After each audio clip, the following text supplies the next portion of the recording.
Bonjour à tous, excellent début de semaine sur France 3, soyez les bienvenus dans votre magazine régional préféré. Si, on me l'a dit, c'est vrai. 9h50 le matin en Auvergne-Rhône-Alpes, nous sommes le lundi 19 juin, nous fêtons aujourd'hui les Romualdes. Excellente fête à eux. Tout de suite, un coup d'œil sur le sommaire de l'émission d'aujourd'hui. Une statue du papa et du petit prince, mais pas seulement, eh bien, elle sera fondue dans très peu de temps dans la Drôme et c'est le feuilleton très chaud que vous nous proposez, Dolores, aujourd'hui. Bonjour Alain, effectivement un feuilleton très chaud parce qu'on est ici dans la Drôme à Mercurolles, dans l'atelier de fonderie d'art de Maurice Adobati. On vous en dira un peu plus dans quelques instants. Je suis avec le créateur de la statue et les maîtres fondeurs. Vous allez voir, c'est passionnant comme histoire. J'espère bien qu'on va voir, on retrouve dans quelques secondes. C'est donc à Mercurolles, dans la Drôme, que nous rejoignons donc Dolores Mazzola pour cette première étape essentielle dans la fabrication d'une statue monumentale. Et c'est peut-être la plus magique, Dolores. Alors, la plus magique, Alain, des étapes, vous verrez, c'est compliqué. Hein. Vraiment, c'est un feuilleton qu'il faut qu'on vous raconte par le menu. Et ça commence par cette pièce-là, qui est la pièce modèle. Je suis avec son créateur, Pascal Jacquet. Bonjour. Vous le connaissez, Alain, vous l'avez déjà reçu dans l'émission, hein, Pascal Jacquet. Bonjour, Pascal. Cette statue, pièce modèle, elle fait combien de hauteur? Elle fait 3,20 m de hauteur. D'accord. Et c'est la représentation de Saint-Exupéry, dites-moi. Pas vraiment. Pas vraiment. Pas vraiment. Expliquez-moi. Saint-Exupéry est une des composantes de la sculpture. Nous avons fait appel à la figure de Saint-Exupéry, symboliquement par rapport à ce qu'il représente d'une manière humaniste, pour porter les valeurs que nous voulons faire porter à cette sculpture. Alors, cette sculpture, c'est un projet qui a vu le jour il y a quelques années déjà, on va dire, qui a vu le jour, qui est né dans votre imaginaire il y a quelques années.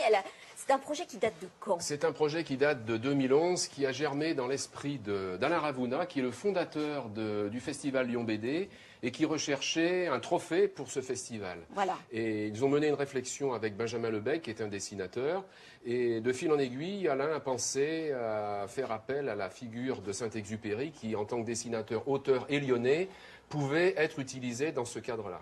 Alors, la voilà cette statue, hein. Au final, là c'est à une échelle beaucoup plus réduite.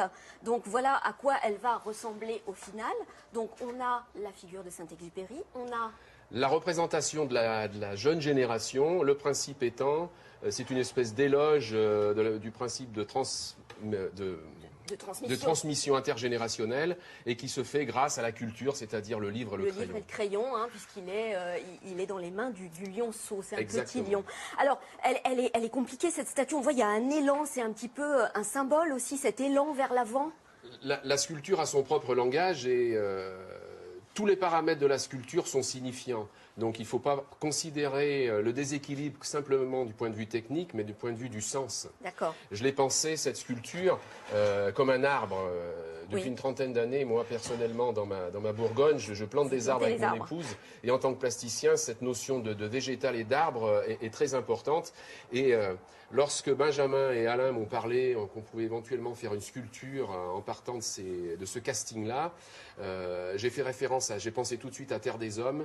Et voilà, j'ai envisagé cette sculpture comme un arbre en train de prendre naissance et finalement et s'élever vers le ciel. Voilà, Saint-Exupéry, c'est un chêne. D'accord. Alors je vois cette statue, elle a un nom en espéranto.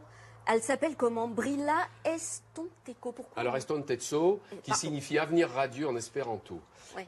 Nous avons essayé de chercher un nom qui soit le plus universel possible. Donc Alain Ravouna a pensé à l'espéranto et d'une manière collégiale, nous avons essayé de rechercher ce qui traduirait le mieux possible le sens de la sculpture. Et Brilla Estonteco, ça signifie avenir radieux. Bon, alors pour terminer avec vous, Pascal, vous avez confié la réalisation de cette pièce en bronze à l'atelier Adobati, où nous nous trouvons. Je vais aller rejoindre tout de suite Maurice et vous retrouve plus tard dans l'émission. Alors, suis-moi Olivier, hein, on va rejoindre Maurice qui va nous en dire un petit peu plus sur cette sculpture. Bonjour Maurice Adobati. Alors ici on se retrouve devant une partie de la sculpture, expliquez-nous. Alors là c'est une partie de la sculpture effectivement, c'est le lion qui est juxtaposé avec la sculpture de Brilla Estonteco. Et pour la reproduire en cire dans un premier temps et la finaliser en bronze, on crée un moule en élastomère, c'est du silicone que vous voyez là carrément sur la surface du lion. Ce moule, cet élastomère est maintenu par une chape en résine et à l'intérieur, on va reproduire le modèle en cire. D'accord. Alors tout ça c'est un petit peu technique, hein, on l'a compris. La fabrication du moule, on va expliquer ça tout à l'heure dans l'atelier avec Aurel et Basile, vos garçons qui travaillent avec vous dans votre atelier. On va voir aussi pourquoi Pascal Jacquet a fait appel à vous, parce que vous êtes un fondeur d'art réputé dans le milieu. J'ai envie de dire que beaucoup de personnes importantes ont fait appel à vous. Vous êtes détenteur d'un savoir-faire millénaire et de techniques très très anciennes. J'ai envie de vous appeler maître, ça vous choque pas? Un peu, mais écoutez, je l'accepte. Vous l'acceptez, bon, très bien. Alain, on va voir tout de suite. On va voir tout de suite avec Maurice, avec Basile, avec Aurel, comment on fabrique des moules qui vont amener à la fabrication de cette sculpture. On se rejoint tout à l'heure. À tout à l'heure, c'est passionnant. Moi, j'ai hâte de voir le deuxième épisode. Alors, on va peut-être retrouver Dolores Mazzola qui nous attend normalement, à moins qu'on... Ah, ben la voilà, elle s'impatiente. Moi, j'ai l'impression qu'elle s'impatiente. Dolores, qui est, je le rappelle, à Mercurol, et elle est dans les petits secrets de la fabrication d'une statue monumentale qu'on verra, peut-être dans pas très longtemps d'ailleurs, Dolores. Ça va Alain, avec Yannick, hein. Pendant que vous prenez le frais virtuellement, nous on a chaud ici à Mercurol et on est impatients de vous présenter la suite de ce feuilleton très chaud justement sur la fabrication de cette statue monumentale qui sera installée très prochainement, on vous dévoilera la date en fin d'émission, devant la gare Saint-Exupéry près de Lyon. Alors je retrouve ici dans l'atelier de Maurice Adobati, de Maître Adobati, notre invité principal, fil rouge, Maurice Adobati. Parlez-nous de cette étape fondamentale qui sont les moules. Parce que moi, je pensais qu'une statue aussi grande que ça se coulait en une fois, mais non. Ah non, non, non, non. C'est pas possible. On réalise plusieurs moules. Donc ça, c'est le moule du lion, une partie du moule de lion qu'on a pu démouler. C'est l'élastomère, vous voyez, avec la chape en résine qui le maintient. Et dans ce moule, on reproduit le modèle en cire, c'est-à-dire qu'à côté, on peut voir justement le museau, la tête, voilà, ouais. Exactement. Et on a déposé à l'aide du pinceau une couche régulière sur toute la surface du métal. Allez-y, Dolores, vous travaillez très bien. Je travaille très bien, moi. Je vais voir si je vous ai formé correctement. Oh, je ne sais pas, parce que vous êtes Allez-y, maître. vous déposez un peu. Voilà, voilà. Ça, on fait ça. Exactement comme ça. Ouais, et ensuite... Des années d'épilation à la cire, hein, derrière moi. C'est pour ça que le lion est un berbe. D'accord. Et ensuite, à partir de cette cire, on peut rejoindre donc Basile. Et Aurel. Qui se font aider par Christopher, d'ailleurs. Pour l'alimentation, et là ils vont peut-être vous expliquer ce qu'ils sont en train de réaliser. Alors oui, avant l'explication, Maurice, j'ai l'impression que du coup cette statue, on la découpe en plusieurs morceaux, on décide de faire des coupes pour pouvoir la fondre par morceaux. Oui, parce que si c'est une sculpture qui au final va peser autour de 700-800 kilos à peu près. Pour 3,20 m, c'est lourd. Pour 3,20 m, c'est lourd et à la fois c'est léger, parce que c'est quand même du bronze et la densité est de 8,5 de 8,5 tout simplement. Et c'est pour cette raison qu'on la découpe et ensuite on l'assemble sur une tubulure en inox réfractaire, en acier inoxydable, voilà. Tout simplement. D'accord. Et on soude tous ces morceaux autour de cette structure. Tout ça, ça permet de maintenir l'ensemble de ces morceaux. Ça veut dire qu'on est obligé, arbitrairement ou pas, j'ai l'impression que de décider de faire différents coupes à certains endroits. Des coupes à certains endroits, et pas n'importe où. Hein, là, pour le coup, on est obligé d'être rigoureux. Alors, dans la fabrication de ce moule, Aurel, bonjour. Bonjour. Merci de nous expliquer un petit peu ce qu'est en train de faire votre frère Basile, ici, sur cette partie du moule. Alors, c'est très simple, Basile, donc... Une fois que la cire a été faite dans ce moule en élastomère, il est en train de coller donc ces barres que vous voyez là, qui sont également de la cire, donc qui vont permettre ultérieurement au métal donc d'alimenter la pièce. D'accord. Donc, alors, ça veut dire que ça oriente en fait la coulée de bronze à l'intérieur du moule, hein, si j'ai bien compris. Tout à fait, tout à fait. C'est-à-dire que donc ça c'est le premier moule, c'est le moule en élastomère dans lequel on fait la cire.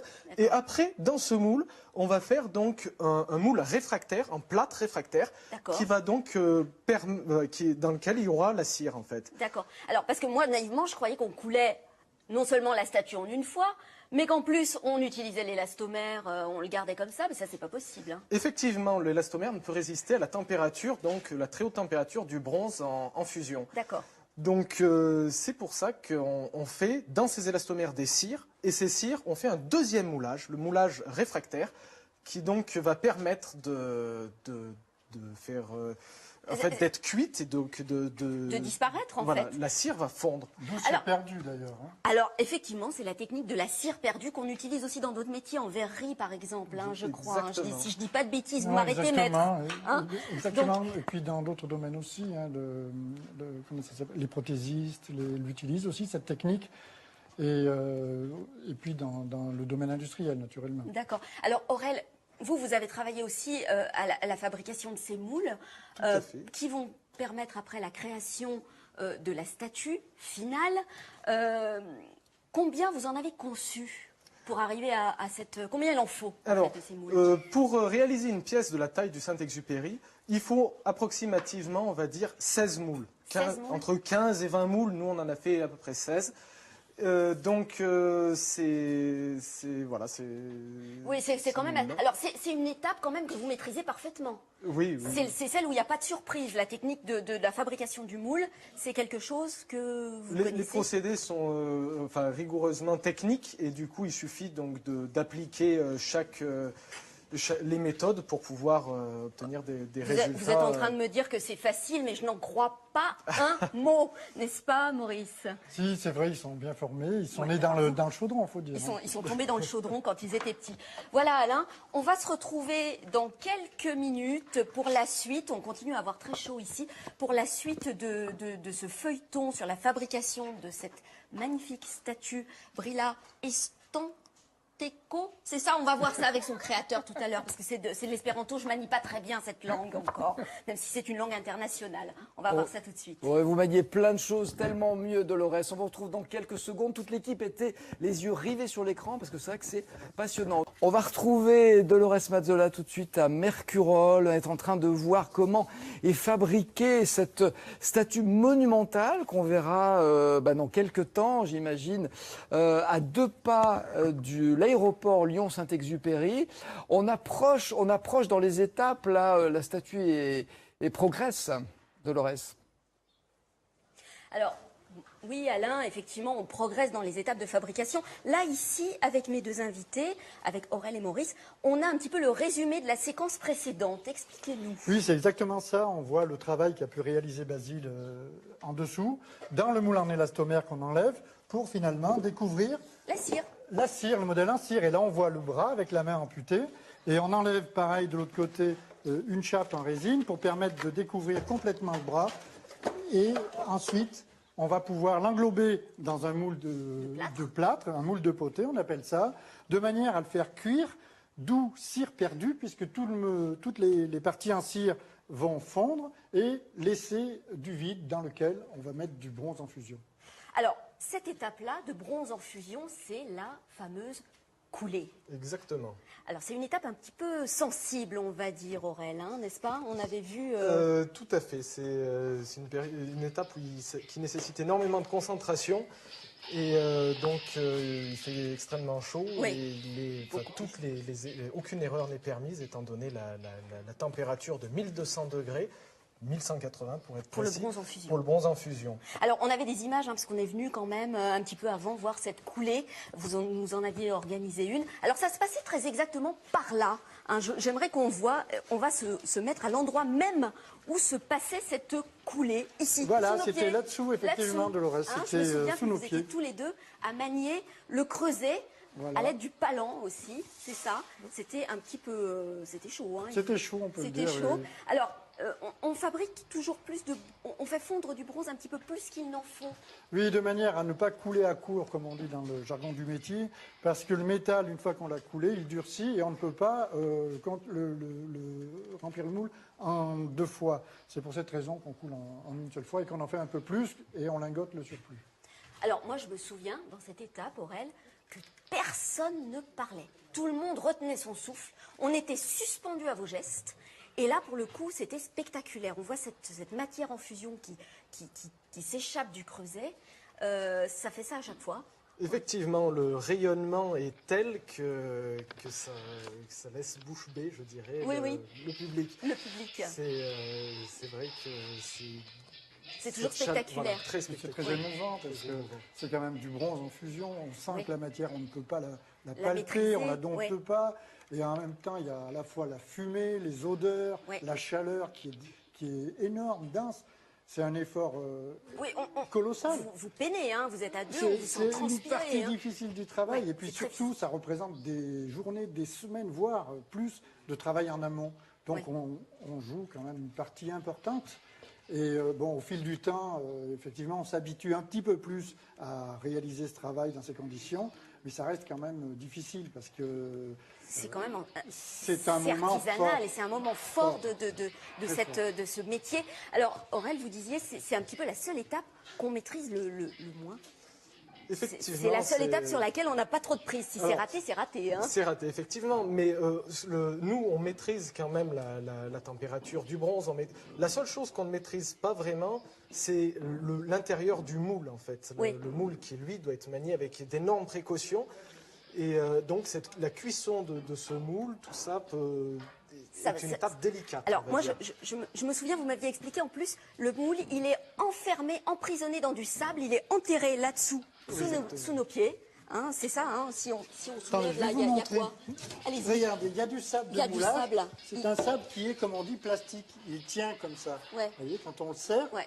de manière à serrer le moule très fort. Puisque je prends souvent cet exemple par rapport à la hauteur du moule. Oui. Si vous prenez un lingot de 15 kg de métal, que vous le lâchez sur le pied de cette hauteur et de cette hauteur, l'impact n'est pas le même. C'est pour ça qu'on le serre, voilà, pour comprendre simplement les choses. D'accord. En fait, c'est un métier dangereux, hein, on peut le dire, il faut le rappeler. C'est un métier dangereux qui nécessite des années de travail, d'expérience, de manipulation. Oui, puis on apprend toute notre vie, c'est ce qui est passionnant, c'est vraiment c'est toute cette profondeur qui est intéressante dans ce métier, c'est que c'est jamais fini. Alors- on apprend toujours, toujours, toujours. Alors, on avait sorti le moule du sable. On va passer à une autre opération, un petit peu celle qui donne beaucoup d'émotions, c'est celle où on démoule, mais ça s'appelle pas comme ça. On appelle ça comment, cette opération où on casse le moule? Alors, c'est le décochage. Le C'est décochage. terme technique en fonderie, donc de casser le moule réfractaire. C'est le décochage. Il s'effectue avec un Karcher, un nettoyeur très haute pression à 260 bars. On va voir ça tout de suite, Alain, le décochage. On se retrouve dans quelques minutes. Grand plaisir, Dolores. C'est vrai que c'est fascinant. Moi, j'ai eu le plaisir d'aller chez Maurice Adovati pendant une coulée. C'est vraiment quelque chose de fascinant. On se retrouve dans quelques minutes parce que Dolores nous attend. C'est qu'il y a une étape fatidique, justement, dans la construction, l'élaboration, la fabrication de cette statue Saint-Exupéry et pas seulement Dolores. C'est parti. Où en êtes-vous? Allez-y.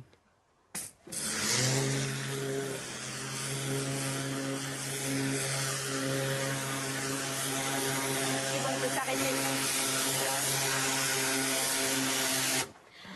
Alors, où j'en suis, Alain, c'est l'étape du décochage. Vous voyez, on est dans la phase un petit peu finale de ce qui se passe ici à l'atelier Adovati. Messieurs, alors voilà, je suis entourée de tous ces charmants messieurs.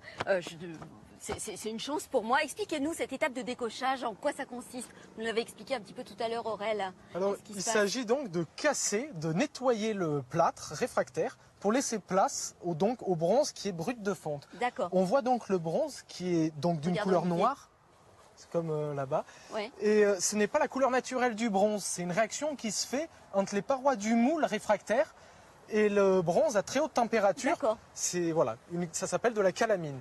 De la calamine, très Qui bien. sera Je nettoyé connaissais. ensuite Qui sera- par microbillage. On projette de la microbille sur toute la surface du métal de manière à le nettoyer. Alors j'ai l'impression qu'il reste beaucoup d'étapes encore à franchir avant de voir l'aboutissement final de cette statue. Mais Pascal, il n'y a pas beaucoup d'émotion quand on Si, bien découvre un sûr. petit peu la statue qui se fait pièce Bien par sûr, pièce. c'est comme c'est ça. un chemin, j'ai l'habitude de dire concernant ce projet global, c'est un peu notre chemin de Compostelle et ça, ce sont les dernières étapes avant l'arrivée, donc c'est formidable.